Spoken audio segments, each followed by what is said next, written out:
Ladies and gentlemen, there is a saying in the Shaolin tradition, it is not the mountain we conquer, but ourselves. Every day we wake up with a choice to remain where we are or to rise. But motivation, true motivation, is not something that strikes like lightning. It is not random, it is not magic, it is practice. In the same way a martial artist sharpens the body through daily discipline, the mind too must be trained through clarity, intention, and consistent action. So today I invite you on a journey inward, to understand what it truly means to motivate yourself daily, not through pressure, not through fear, but through presence, through purpose, and through inner alignment. Imagine waking up on a cold grey morning.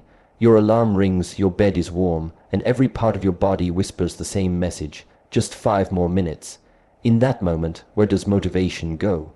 You don't feel inspired, there's no lightning bolt of energy pushing you out of bed, and that's the exact moment where most people lose the day before it even begins. This is why discipline is more powerful than motivation.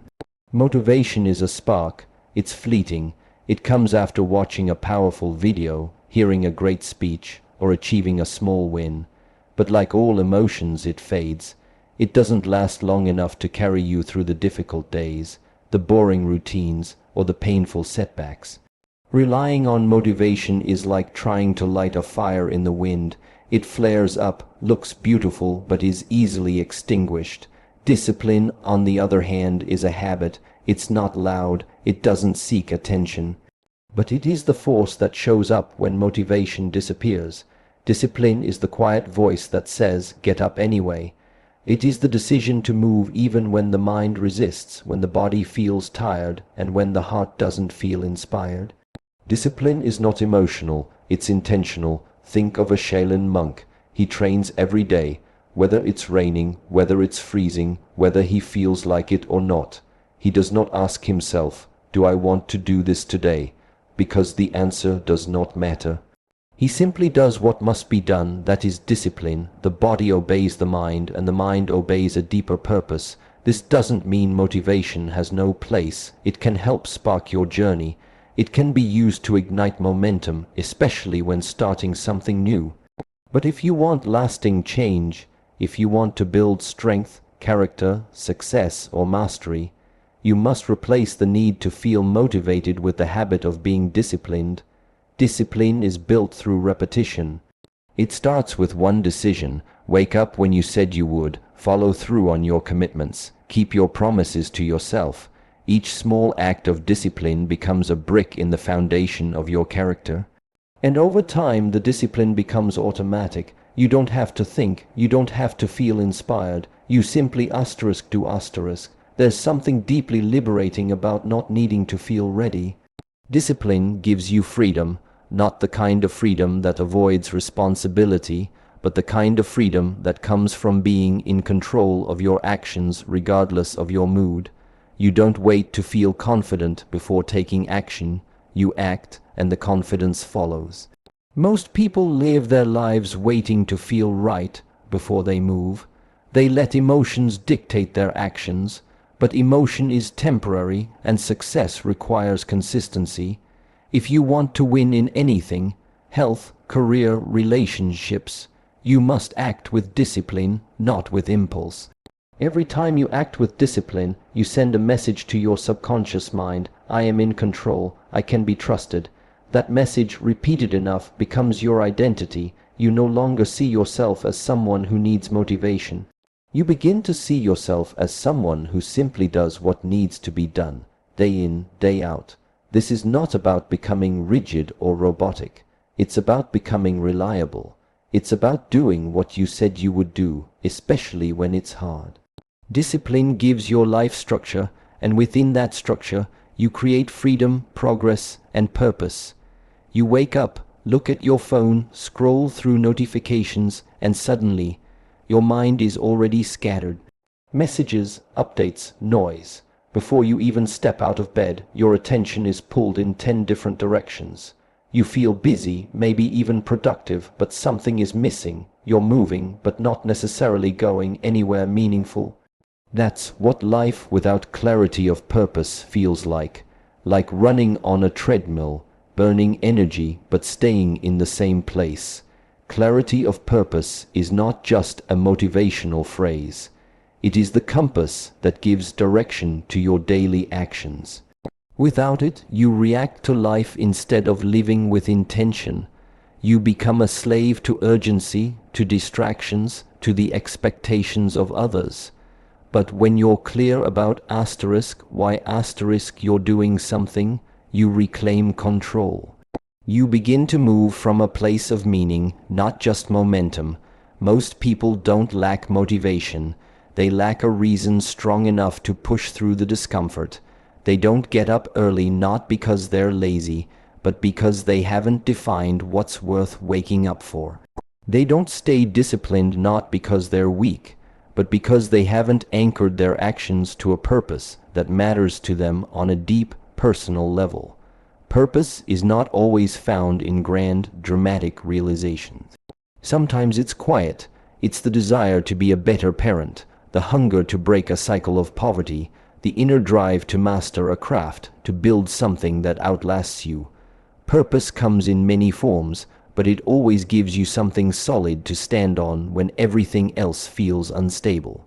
When you know your purpose, your decisions become simpler, not easier, but clearer. You know what to say yes to and, more importantly, what to say no to. Distractions lose their power. You don't chase every shiny thing because you're anchored. You're not swayed by what others are doing because you're focused on what you must do. Clarity creates strength, and that strength translates into consistency. Take the example of elite athletes. They don't train harder because they're more motivated. They train harder because they are deeply connected to their purpose. Whether it's to break a record, honor a loved one, or overcome personal limits, their clarity sharpens their focus.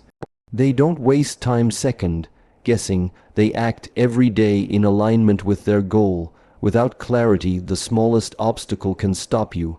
A bit of discomfort, a little failure, a bad day, and you start to question everything. But with clarity, even failure becomes fuel.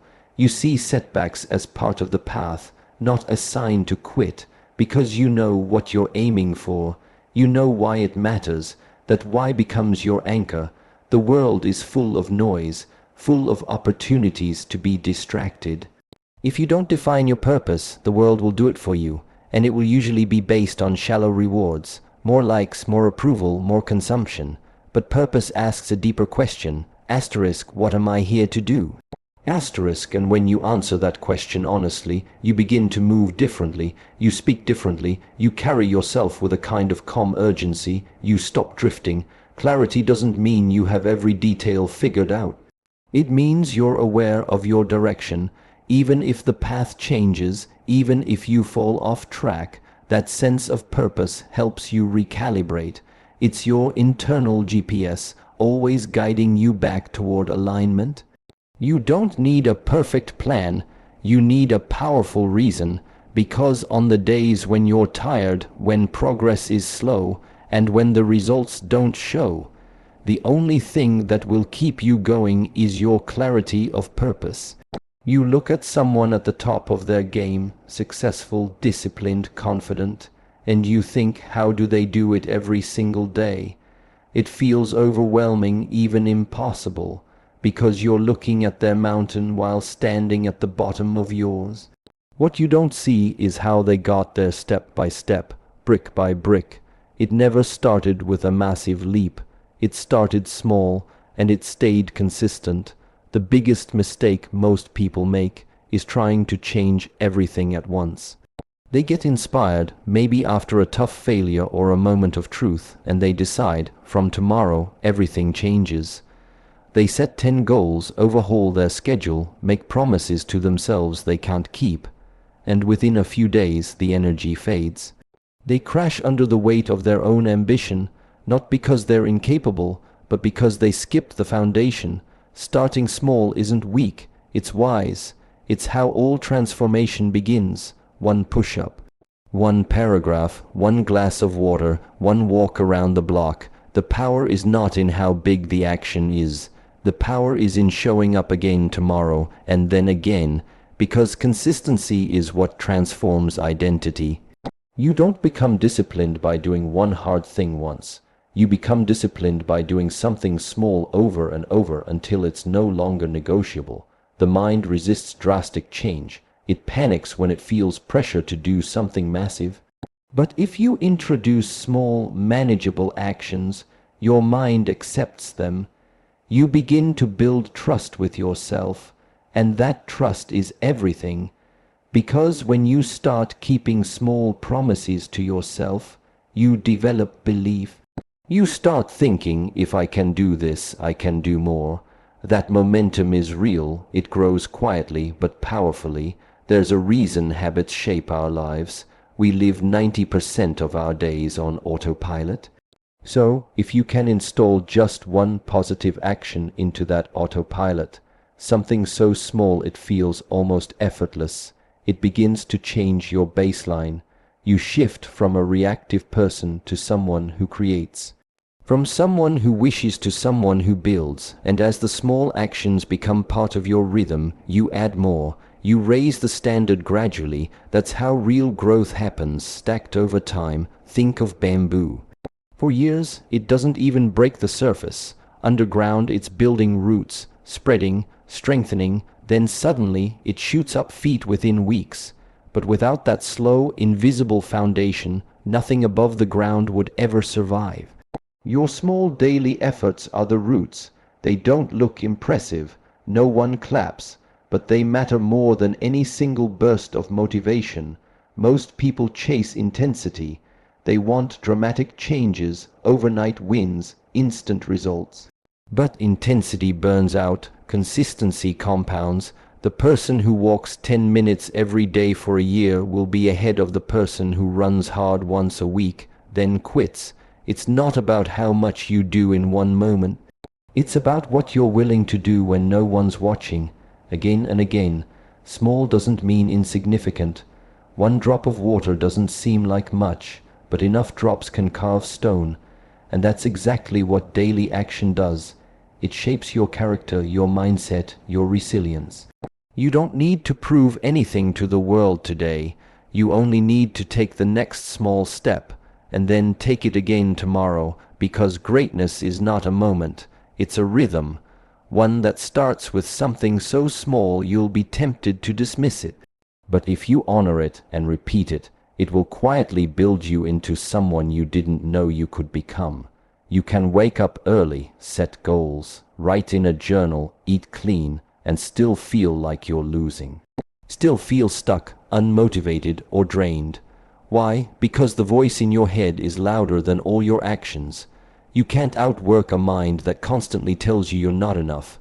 You can't build a powerful life on a foundation of negative self-talk. That's why learning to control your inner dialogue is one of the most important skills you'll ever develop. Most people live their entire lives never questioning the voice inside their own mind. It tells them they're too late, too lazy, too behind, and they believe it. It says, why bother? And they listen. That voice becomes the invisible chain that holds them back from even trying. But what they don't realize is this: the voice is not the truth, it's a pattern, and patterns can be changed. Your mind is not your enemy, it's a tool, but like any powerful tool, it can destroy if used unconsciously. The voice you hear isn't always yours. It's a collection of past criticisms, fears, failures, and beliefs absorbed from people who didn't understand your potential. When you were young, maybe someone told you to be realistic, maybe someone laughed at your ideas, maybe you failed once and decided that failure was a reflection of who you are. Over time, those moments form a script. And unless you take control, that script becomes your identity.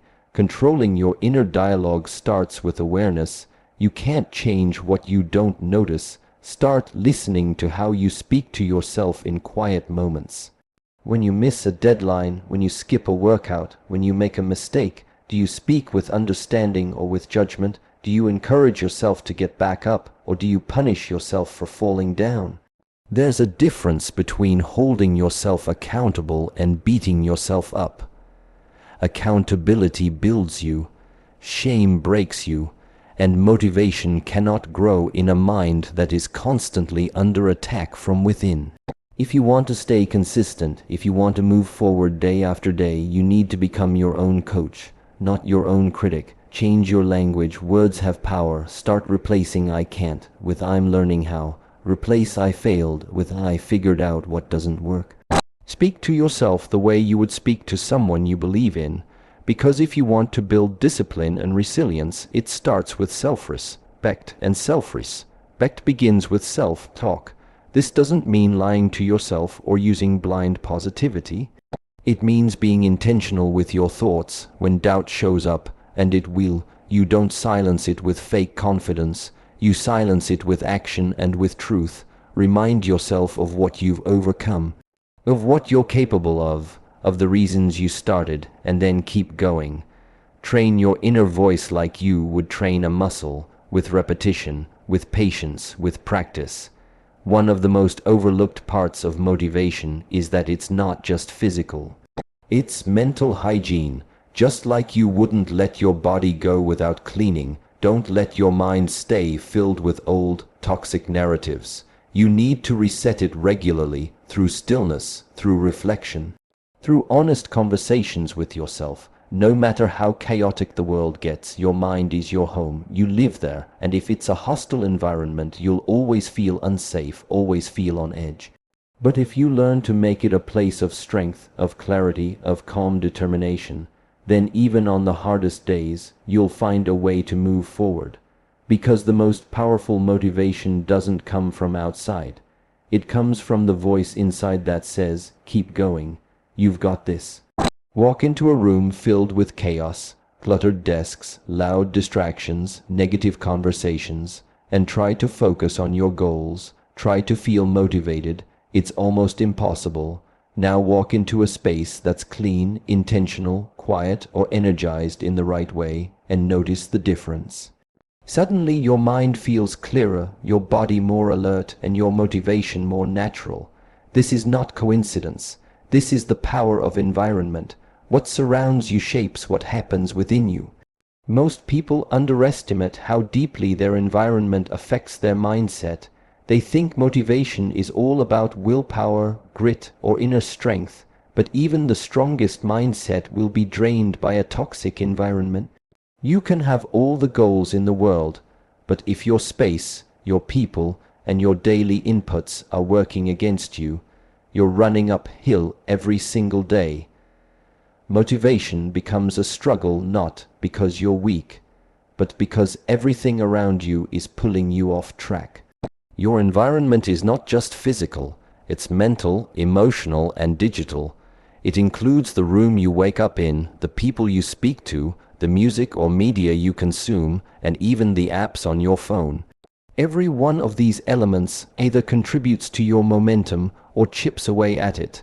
They either remind you of your higher self or feed the habits you're trying to break. If you want to stay motivated daily, you have to become a conscious architect of your environment. Look at your physical space first. Is your room or workspace set up to support focus, energy, and calm? Or is it full of clutter, noise, and reminders of unfinished tasks? Your brain responds to your surroundings more than you realize.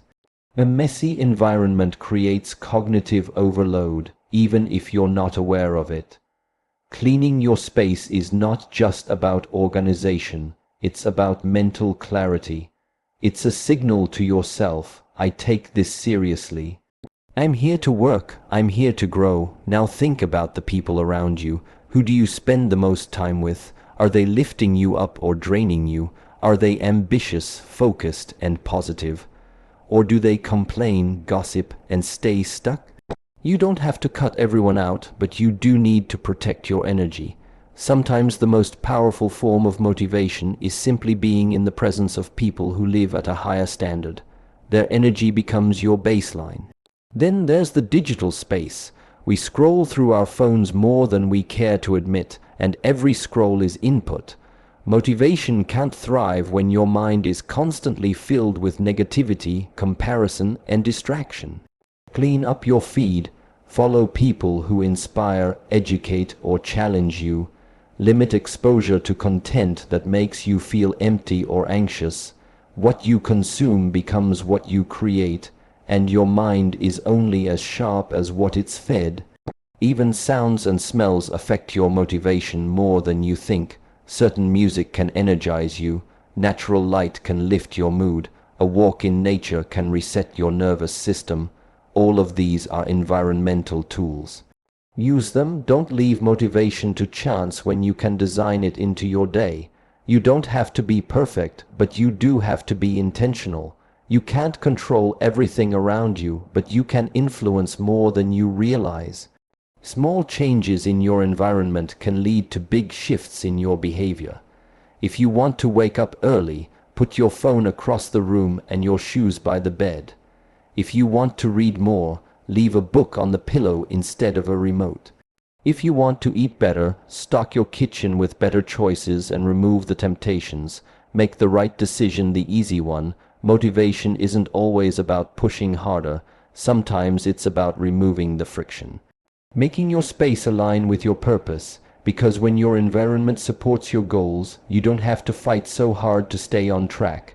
You're carried by what surrounds you. Your space becomes your silent coach, your invisible mentor, your daily reminder to keep showing up. You've probably done this before, set a big goal, felt the rush of motivation, stuck to it perfectly for a few days, maybe even a few weeks, but then life happens, you slip, you miss a day, and suddenly that voice creeps in, you failed. What was once a spark becomes a shame spiral. So you stop, not because the goal was impossible, but because you thought perfection was the only path. This is where most people lose their motivation, not from lack of desire, but from a misunderstanding of how progress actually works. Progress, not perfection, is the mindset that keeps you moving forward when motivation fades. Perfection is a trap. It sets a standard that no one can live up to. It says you must do everything right every single time. And when you inevitably fall short, perfection says you're not good enough. But progress is different. Progress understands that growth is messy. It makes space for failure. It respects effort, and it rewards consistency over intensity. The people who achieve big things aren't the ones who never fall. They're the ones who get up quickly without judgment. They miss a workout and show up the next day. They break a habit and rebuild it again. They don't let one mistake erase months of effort.